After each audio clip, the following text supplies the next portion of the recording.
Bismillahirrahmanirrahim.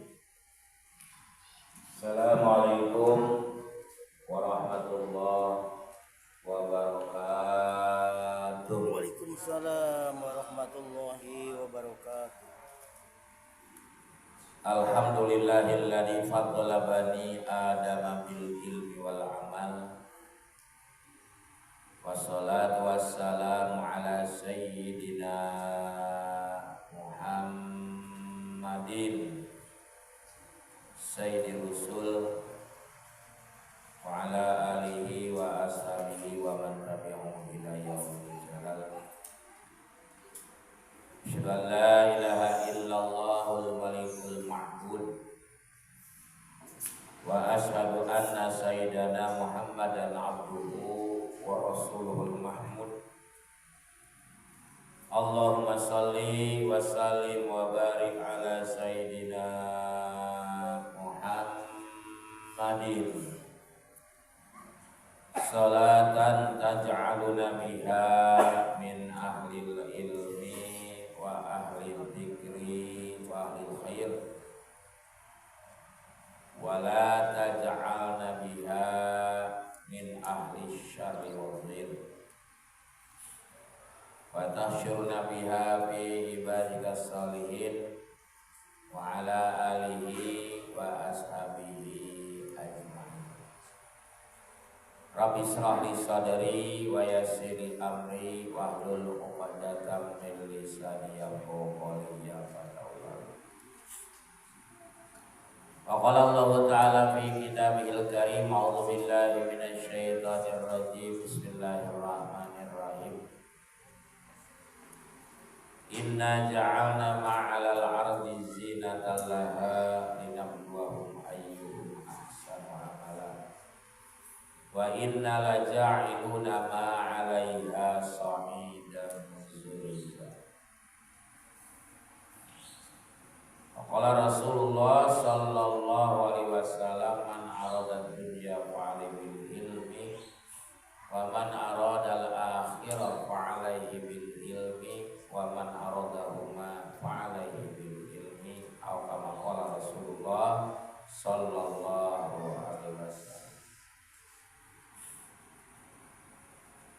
Hadratul karamin jami'atul hadirin rahimakumullah, para bapak, para jamaah ta'lim rutin Masjid Jami' Al-Kautsar yang saya hormati dan Allah muliakan, khusus Ketua Dewan Program Masjid segenap jajarannya dan juga pengatur waktu penata acara yang juga saya hormati dan mudah-mudahan dimuliakan oleh Allah Subhanahu wa taala.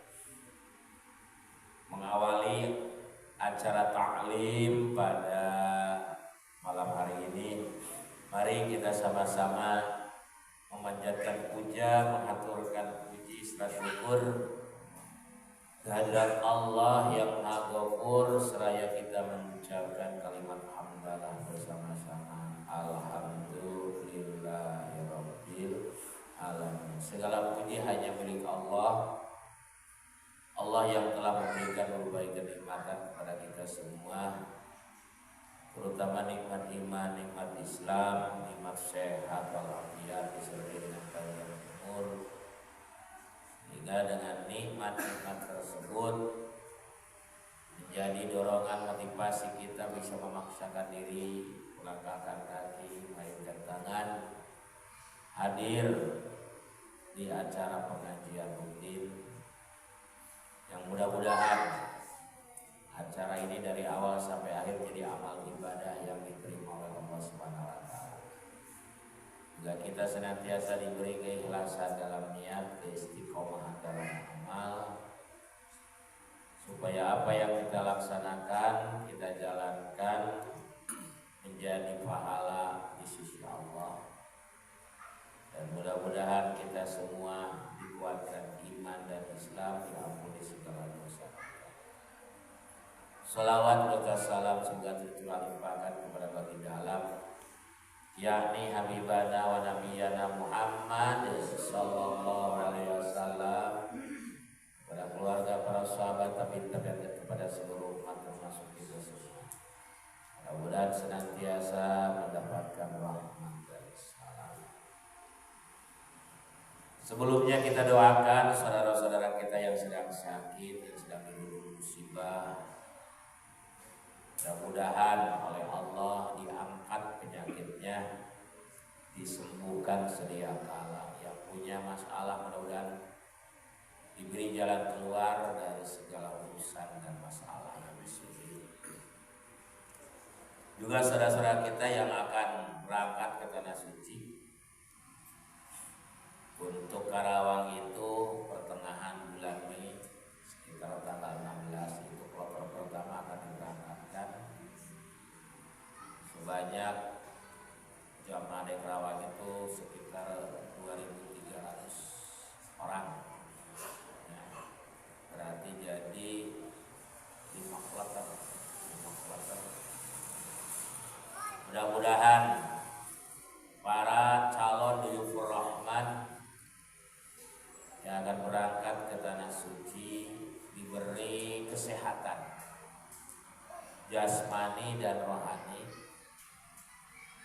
diberi kekuatan, diberi kemampuan, dan diberi kelancaran, keselamatan dalam melaksanakan perjalanan. Dan di sana bisa melaksanakan ibadah haji serta ibadah-ibadah yang lain dengan sempurna, kembali pulang mendapatkan peringkat haji yang makbul dan mabrur. Bagi kita yang belum berangkat, mudah-mudahan diberi kemudahan. Walaupun di Kabupaten Karawang itu kurang lebih 15 tahun daftar bumi. Tinggal itu kita sudah umur berapa sekarang? Kalau 50 tahun, 55 tahun. Kalau Pak Ibar 55 tahun. Nah, berarti sudah termasuk kategori lansia kalau berangkat. Sementara program pemerintah Kementerian Agama mulai tahun sekarang itu prioritas yang akan diberangkatkan diutamakan lansia dulu. Sehingga ada aturannya, Pak. Lansia itu kebagi 4. Pertama ada pra lansia, ada lansia muda, ada lansia madya, ada lansia tua. Kira-kira kita termasuk kategori yang mana? Lansia pra lansia itu dari usia 50 sampai 59 tahun. Itu termasuk golongan pra lansia. Jadi belum lansia, belum lanjut usia. Maka lamun jadi cangkeng, jadi tong ubaran ya teman. Dan kalau dari 60 sampai 69 tahun itu namanya lansia muda. 60 sampai 69 tahun itu lansia muda. Dari 70 sampai 79 itu namanya lansia madya. Ya, lansia pertengahan. Dari 70 sampai 79. Dari 80 sampai 89 itu namanya lansia tua. Nah, dari 90 sampai 100 ya itu almarhum. Tidak termasuk lansia. Ya, ada juga ya usia yang sudah 90 tahun masih jak-jak waringkas. Tapi itu anak-anak dulu itu mah. Jadi itu peninggalan prasejarah. Tapi yang hidup kita di usia sekarang bukan tidak mustahil.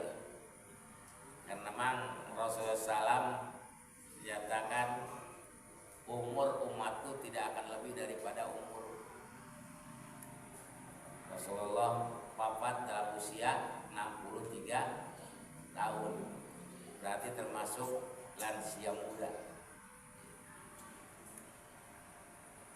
Tapi walaupun memang ada batasan seperti itu, mudah-mudahan yang termasuk kategori lansia berangkat ke tanah suci dalam keadaan sehat. Karena memang harus ada pendamping dari keluarga. Harus ada pendamping dari keluarga yang kalau mau daftar itu ditanya. Orang yang sudah lansia mau daftar haji itu ditanya siapa pendampingnya. Kalau sendiri itu dipersulit memang keputusannya eksan ngurusin kan ini tuh. Wala hadiniyah walikul niyatin shallallahu alaihi wasallam. Al-Fatihah. A'udzu billahi minasyaitonir rajim. Bismillahirrahmanirrahim. Alhamdulillahirabbil alamin arrahmanir rahim maliki yaumiddin. Iyyaka na'budu wa iyyaka nasta'in. Ihdinas siratal mustaqim. Shiratal ladzina an'amta 'alaihim ghairil maghdubi 'alaihim waladdallin. Halaman 14.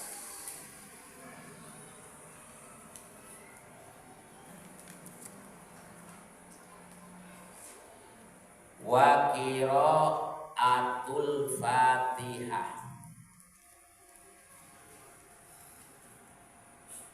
dan membaca surah Fatihah bil basmalati beserta bismillah, wa tasdidatil arba'a asyarata, dan tasdidnya yang 14. Ini diantara rukun sholat di dalam ilmu fikih itu diatur ada 13, ada yang menghitung 17. Dalam kitab Safinatun Najah itu rukun sholat ada 17. Di dalam kitab Takrib Bajuri itu ada 13. Tapi pada intinya sama-sama juga, cuma dalam mengklasifikasikannya itu yang berbeda. Apa itu rukun dan apa itu syarat? Kenapa ulama-ulama fikih membuat kaidah patokan gitu? Sholat itu ada rukun dan ada syarat sahnya. Sementara kita tahu bahwa di zaman Nabi itu belum ada yang disebut dengan ilmu fikih. Belum ada yang disebut dengan ilmu tauhid. Lah boro-boro matematika jeung biologi gitu. Cabang-cabang ilmu agama yang 12 pan juga belum ada. Kalau mau dikatakan bid'ah ya bid'ah.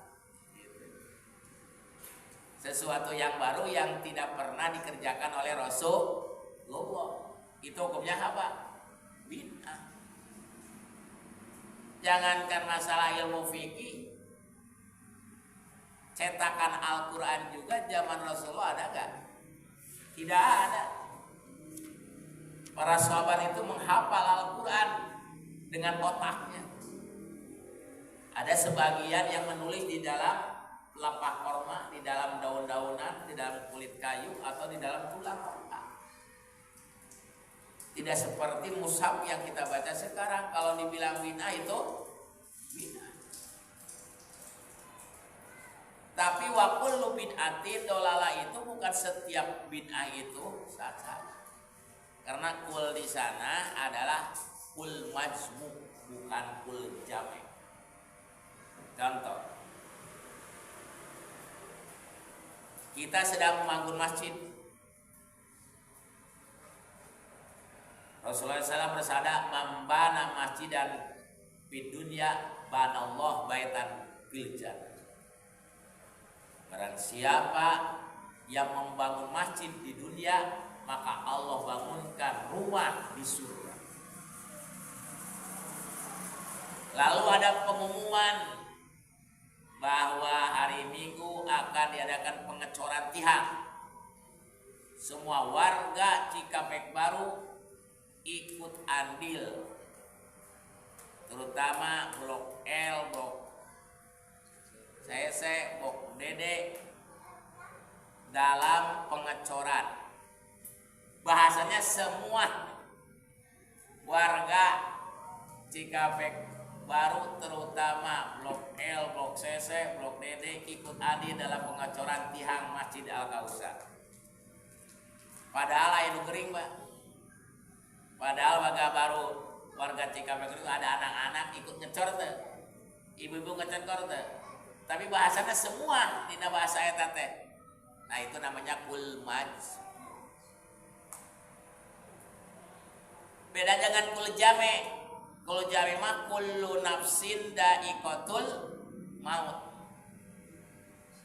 Setiap makhluk yang bernyawa pasti akan merasakan mati. Ada yang keluar gak dari bahasa itu? Tidak ada. Jangankan manusia, malaikat Israel juga mati. Yang suka mencabut nyawa karena syaratnya pergantian alam dari dunia akhirat adalah mati.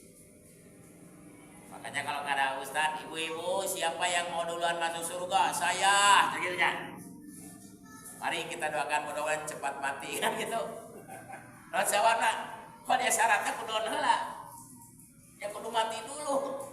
Kalau mau ke akhirat. Nah, kenapa para ulama salaf yang terdahulu,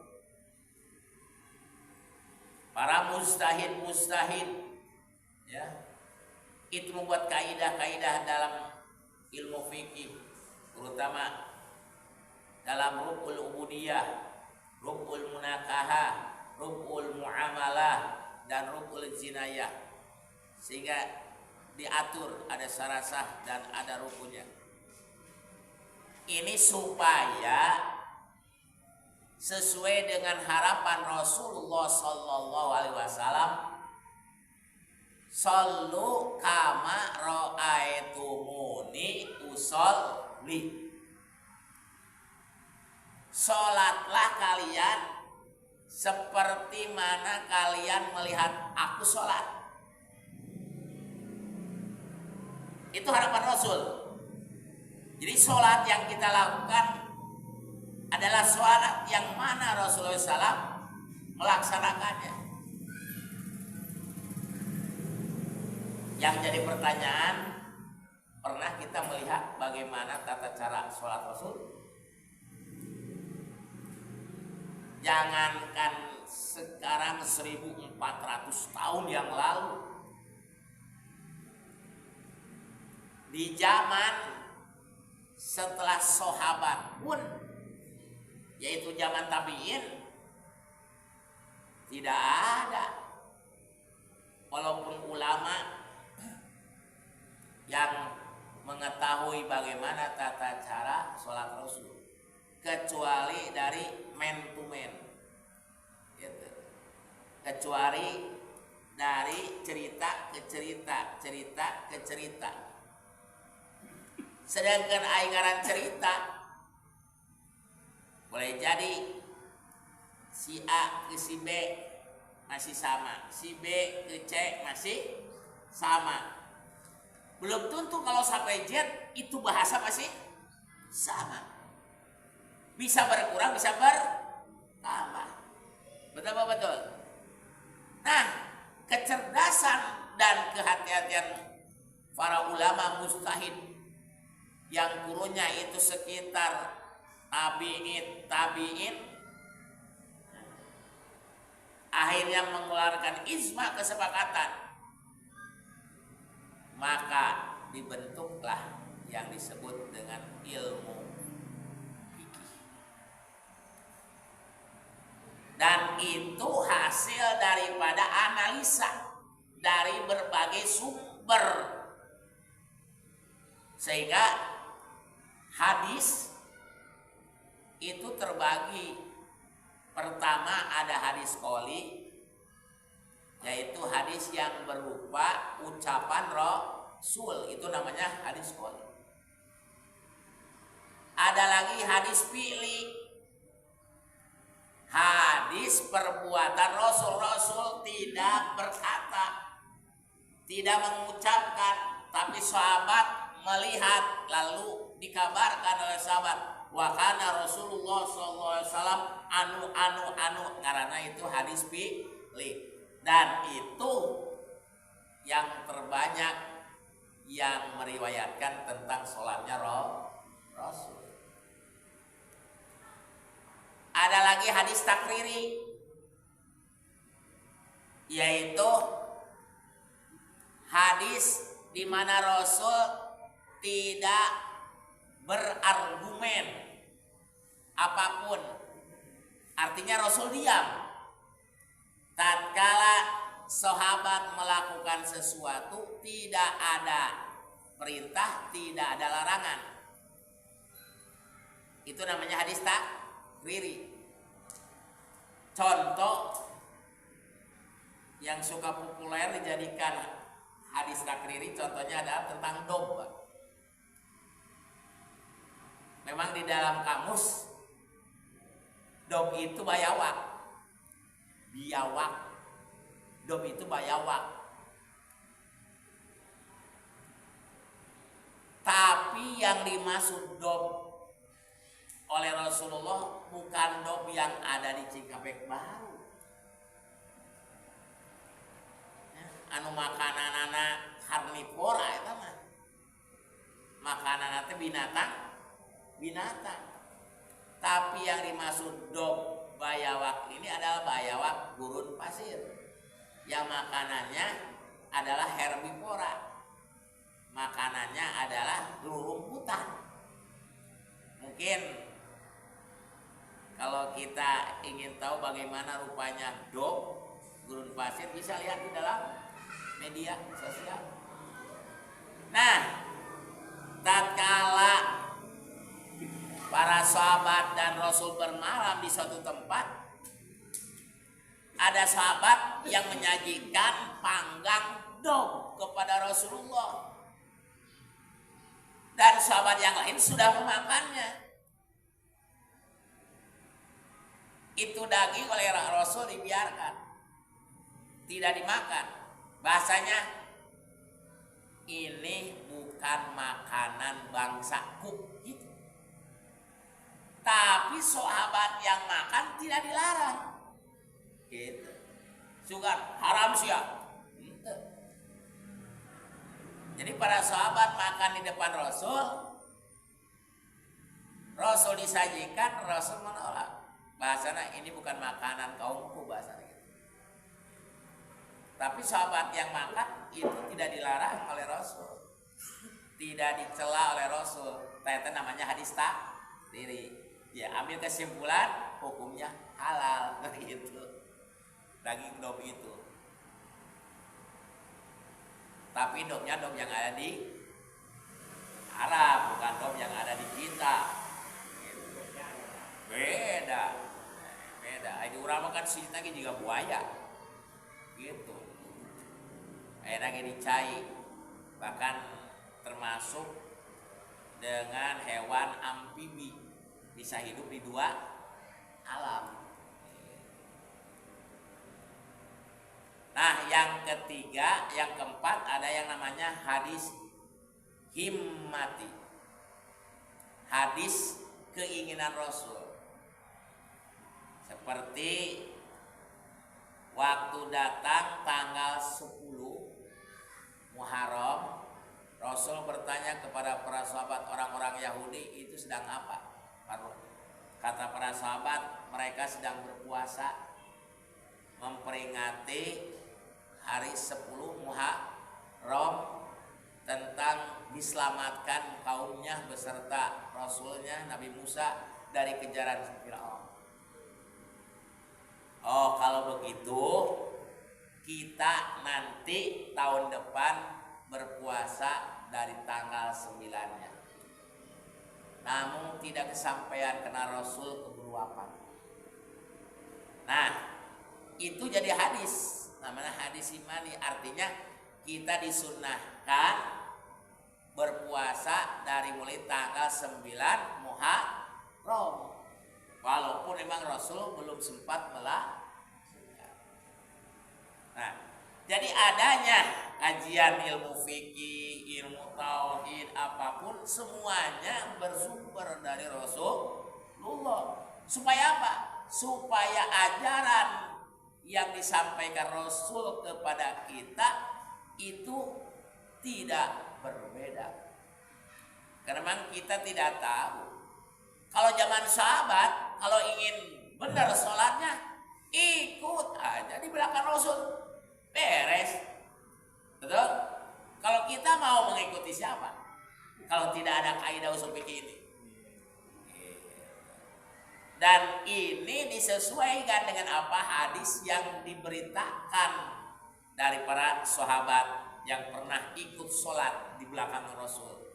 Dari sahabat diceritakan kepada tabi'in, dari tabi'in diceritakan ke tabi'in lagi, dan sampailah berbentuk kitab seperti ini.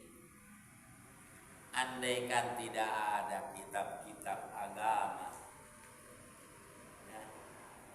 yang hasil karya pemikiran para ulama dulu, mau jadi apakah kita dalam menjalankan syariat agama?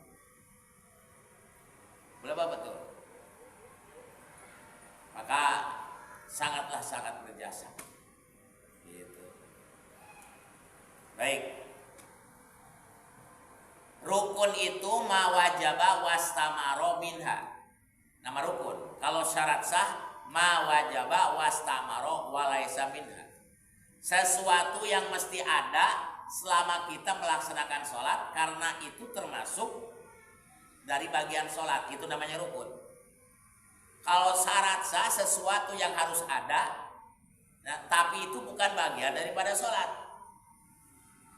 itu namanya syarat sah. Seperti berwudu, menghilangkan hadas kecil, itu jadi syarat sahnya sholat. Tapi wudu itu bukan sholat. Paham ya Pak? Contoh di sini niat. Rukun pertama dalam setiap peribadahan, ya, apalagi yang mahdoh, itu adalah niat. Niat itu bagian daripada sholat. Maka kalau ada yang menyatakan kudu usoli, kurang mah datang ti mah ka masjid tuluy wudu, eta teh geus niat rek sholat. Betul apa betul? Maaf, itu bukan niat itu. Itu namanya ngajab. Niat itu qasdu syai'in muqtaranan bi fi'lihi. Tatkala kita pertama mengerjakan sholat diawali dengan takbiratul ihram, Allah, hati, niat. Kalau melafadzkan niat usolli, sebenarnya itu bukan niat, itu melafadzkan niat. Pas niatnya pas takbiratul ihram. Nah, itu niat. Yang kedua, ini tadi sudah di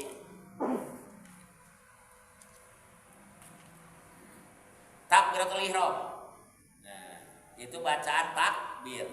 Nah, yang ketiga, bacaan surah Fatihah dan beserta basmalahnya.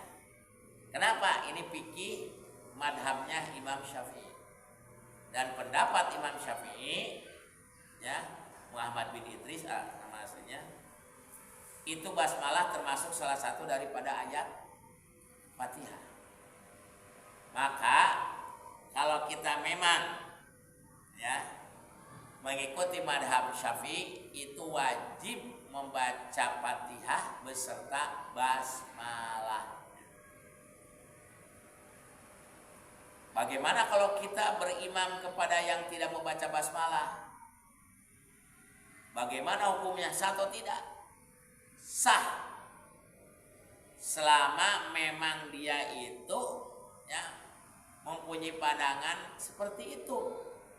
Kita bermakmum kepada dia sah. Kan kalau kita memang madhab Syafi'i ya, walaupun dia tidak baca basmalah, ya kita mah pas waktu baca Fatihah baca naon? Bismillah ulah ikut-ikutan. Ulah kieu saya mau sholat di Masjidil Haram imamna tuh baca basmalah gitu. Oh, 100.000 rakaat, sarakaat di Masjidil Haram. Dan memang dia mah punya pendapat dari madhab Imam Hanafi. Gitu. Bahwa basmalah itu bukan salah satu daripada ayat Fatihah. Kita mah tetap baca. Bahkan Imam Sudais tatkala disuruh mengimami sholat di Masjid Istiqlal Jakarta, dia ini menghormati, Pak, menghormati Muslim Indonesia karena mayoritas madhab apa? Dia baca Bismillah, Bismillahirrahmanirrahim, walaupun tidak dilagamkan, tapi dikeraskan. Bismillahirrahmanirrahim. Alhamdulillahirabbil alamin. Gitu. Tapi tatkala di Masjidil Haram langsung Alhamdulillahirabbil alamin. Ya kita berimam kepada bermakmum kepada beliau. Enggak apa-apa. Nah, ini diatur. Ya. Bahkan kita harus ya membaca Fatihah beserta tasdidnya yang 14. Jangan sampai ada tasdid dari surah Fatihah yang terlewat. Betul ada 14, tinggal baca bilang kita ya. Lamun ti bismillah, bismillahirrahmanirrahim sabarata. Istilunya. Istilu. Alhamdulillahi rabbil alamin sabarata. 2 alhamdulillahi rabbil. Tadi 3 ayeuna 5 ar-rahmanir rahim sabaraha?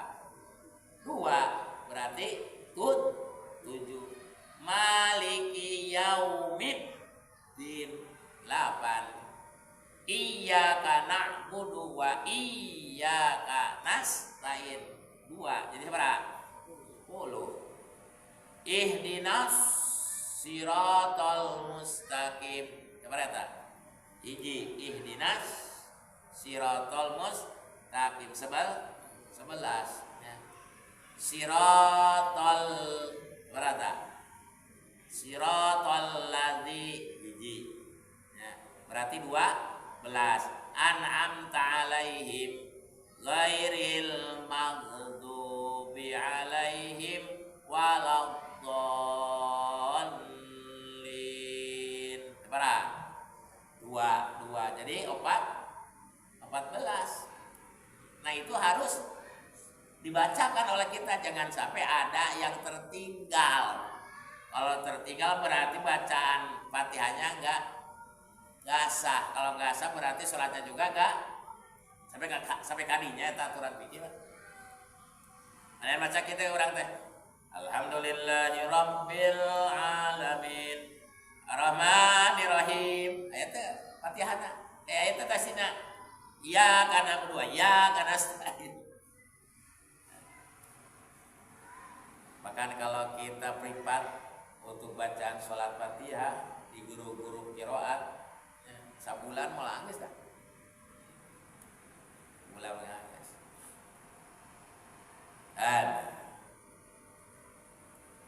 Wa ikhrajud di minad do. Nah ini. Aya dod aya do. Walad do. Nah itu kan. Walad do. Beda aja walad do gitu. Sabab kalau kita salah membunyikan salah satu dari makhraj huruf, ya, itu bisa salah arti. Bisa salah arti antara dolin yang dolin itu bisa salah arti. Do yang dot gitu. Ada do, ada dot, to, do, sod, dot. Walaupun kita tidak sama seperti apa yang baca oleh Rasulullah, paling tidak kita tahu bisa membedakan antara sod, ya, dot, to, jeung do. Bahkan dalam ilmu qiraat kalau kita mau melatih diri, caranya setiap huruf hijaiyah itu dibandingi dengan huruf mad yang disukunkan. Contoh ba gitu ya. Ba, bi, bu, ab. Buban, babi, babna, minal mubni, mubaban, babi, ba. Jadi supaya suara itu keluar. Ja, ji, ju, aj. Antara ja dan za beda. Kalau ja itu suara napas ditahan, ulah dilepas, beda jeung zai gitu ya. Model ja, ji, ju, aj. Namun aya ge ja, ji, ju, az. Nah, berarti salah. Ada napas yang keluar. Ja, ji, ju, aj. Jujan, jaji jajna minal mujni, mujajan, jajija.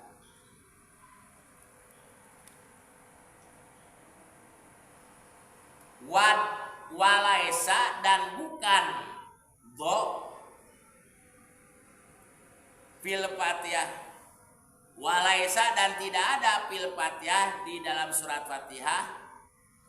Apa? Do, huruf do, daya. Karena kalau dolin dengan dolin beda, do jeung dolin beda. Kan artinya dan bukanlah dari orang-orang yang tersesat itu, ya. Dan bukanlah dari orang-orang yang tersesat. Di sini golongan siapa? Ghairil maghdubi adalah golongan orang-orang Yahudi. Walau dolin dan bukanlah dari golongan orang-orang yang tersesat, yaitu orang-orang Nasrani. Mana tersesatnya? Dia meyakini bahwa Nabi Isa adalah putra Allah. Itu tersesatnya di sana. Sumar ruku'u. Setelah membaca Fatihah, rukun sholat adalah ruku. Berarti membaca surah setelah Fatihah itu hukumnya sunnah. Sunnah hayat. Walaupun tidak dibaca dari rakaat pertama, itu tidak membatalkan sholat. Kamu aina urang gurung busu bisi katinggalan kareta. Anu wajib-wajib dibaca, nggak apa-apa. Seperti kemarin saya manasik haji, bimbingan manasik haji di 2 kecamatan, disuruh menyampaikan materi tata cara beribadah di dalam pesawat, bukan di atas pesawat ya Pak, di dalam pesawat. Dengan pesawat yang di luar. Saya kaji dulu, ngotolah dulu. Dari mulai kitab yang klasik sampai kitab yang kontemporer. Artinya yang cetakan sekarang. Ternyata ada 2 pendapat Pak.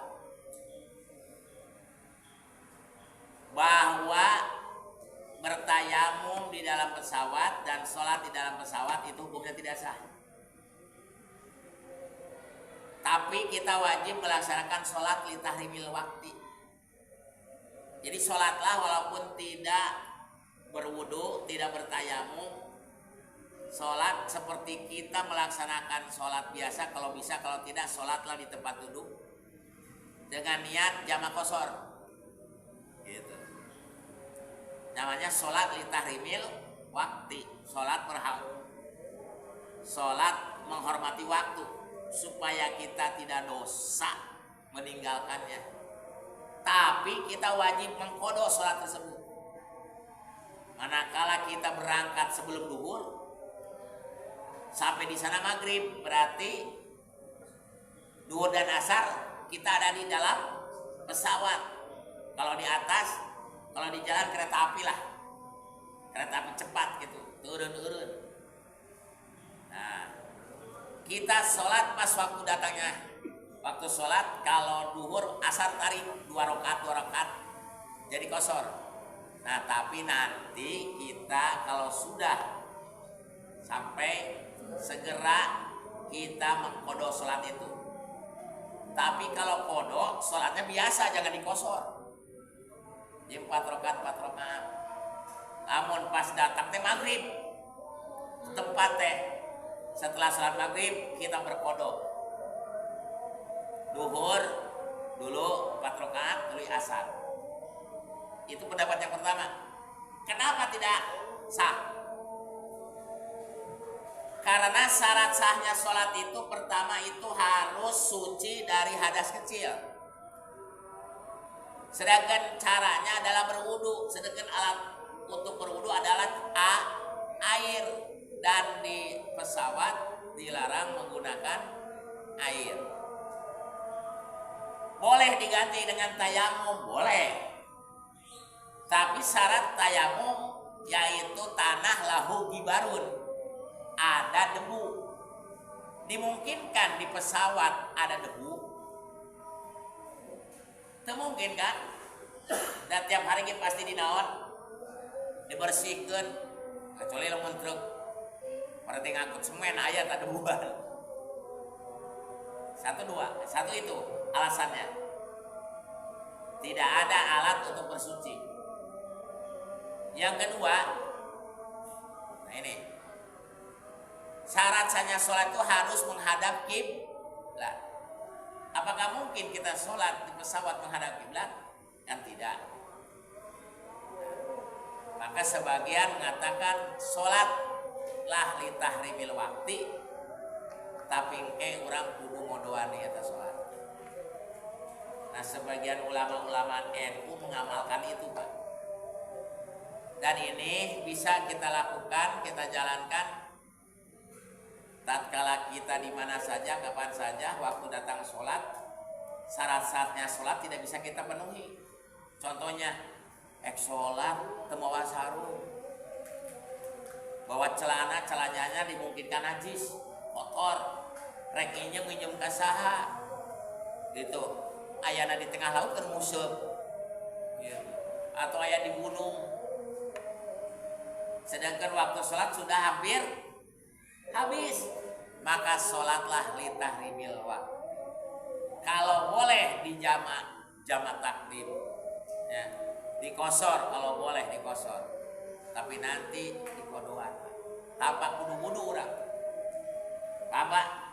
Jadi manakala kita mau sholat tapi syarat sahnya sholat tidak terpenuhi, itu yang 8 itu boleh kita melaksanakan sholat dengan keadaan seperti apa saja, tapi sholatnya li tahrimil waqti. Sholatnya niatnya Pak biasa we adaan. Sholli fardhu dhuhri rakaataini qasron majmu'an ilaihil asru mustaqbilal qiblati adaan lillahi ta'ala. Tong teh bahasa li tahrimil waqti. Itu hanya niat kita saja dapat. Itu yang pertama. Nah, yang kedua, nah ini berdasarkan firman Allah, yuridullahu bikumul yusra wala yuridu bikumul usra. Satu. Yang kedua, la yukallifullahu nafsan illa wus'aha.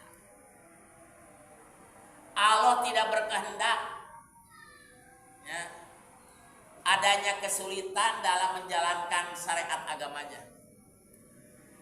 Bahkan Allah berharap kita ini menjalankan syariat itu dengan mudah. Oleh karena itu, janganlah syariat agama itu disulit dan dipersulit. Tak dengan dalil itu, maka pendapat yang kedua, boleh kita melaksanakan sholat di dalam pesawat dengan cara kita bertayamum kepada barang yang ada di sana.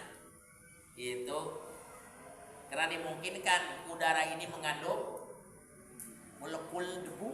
Gitu.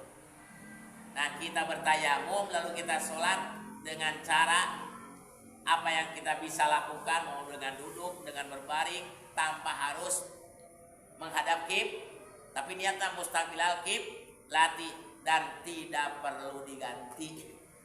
Itu salatnya tidak perlu dikodok. Nah, yang dipakai oleh Kementerian Agama untuk jamaah haji yang kedua, Pak. Gitu. Dan ini diakui ada lisensi itu sebenarnya ijma para ulama yang ada di Saudi. Jadi manakala ayeuna Bapak ya, berangkat pakai kereta api ke Jawa Timur, kereta cepat tanpa berhenti di mana-mana, datang waktu sholat bingung kapan? Rek wudu ka mana? Terus menghadap kiblat belah mana kiblatna? Piraku Bu batur sedang duduk puter-puter sholat. Gak mungkin kan madarat, sedangkan ada kaidah usul fikih ad-dururat tubihul ma'durat.